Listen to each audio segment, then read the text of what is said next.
of Russia, Vladimir Putin, will be doing that soon. There are risks to conducting an interview like this, obviously, so we thought about it carefully over many months. Here's why we're doing it. First, because it's our job. We're in journalism. Our duty is to inform people. 2 years into a war that's reshaping the entire world, most Americans are not informed. They have no real idea what's happening in this region, here in Russia or 600 miles away in Ukraine. But they should know. They're paying for much of it in ways they might not fully yet perceive. The war in Ukraine is a human disaster. It's left hundreds of thousands of people dead, an entire generation of young Ukrainians, and it's depopulated the largest country in Europe. But the long-term effects are even more profound. This war has utterly reshaped the global military and trade alliances, and the sanctions that followed have as well. And in total, they have upended the world economy. The post-World War II economic order, the system that guaranteed prosperity in the West for more than 80 years, is coming apart very fast, and along with it, the dominance of the US dollar. These are not small changes. They are history-altering developments. They will define the lives of our grandchildren. Most of the world understands this perfectly well. They can see it. Ask anyone in Asia or the Middle East what the future looks like. And yet the populations of the English-speaking countries seem mostly unaware. They think that as nothing has really changed. And they think that because no one has told them the truth. Their media outlets are corrupt. They lie to their readers and viewers. And they do that mostly by omission.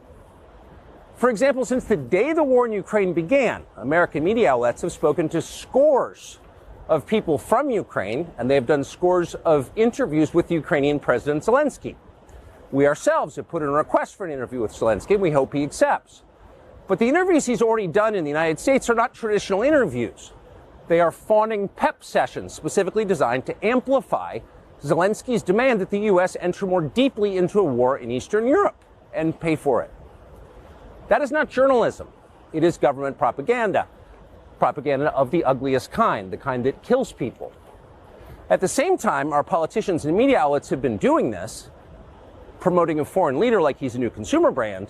Not a single Western journalist has bothered to interview the president of the other country involved in this conflict, Vladimir Putin. Most Americans have no idea why Putin invaded Ukraine or what his goals are now. They've never heard his voice. That's wrong. Americans have a right to know all they can about a war they're implicated in, and we have the right to tell them about it because we are Americans too. Freedom of speech is our birthright. We were born with the right to say what we believe. That right cannot be taken away no matter who is in the White House. But they're trying anyway. Almost 3 years ago, the Biden administration illegally spied on our text messages and then leaked the contents to their servants in the news media. They did this in order to stop a Putin interview that we were planning. Last month, we're pretty certain they did exactly the same thing once again. But this time, we came to Moscow anyway. We are not here because we love Vladimir Putin. We are here because we love the United States, and we want it to remain prosperous and free. We paid for this trip ourselves. We took no money from any government or group, nor are we charging people to see the interview. It is not behind a paywall. Anyone can watch the entire thing, shot live to tape and unedited, on our website, tuckercarlson.com.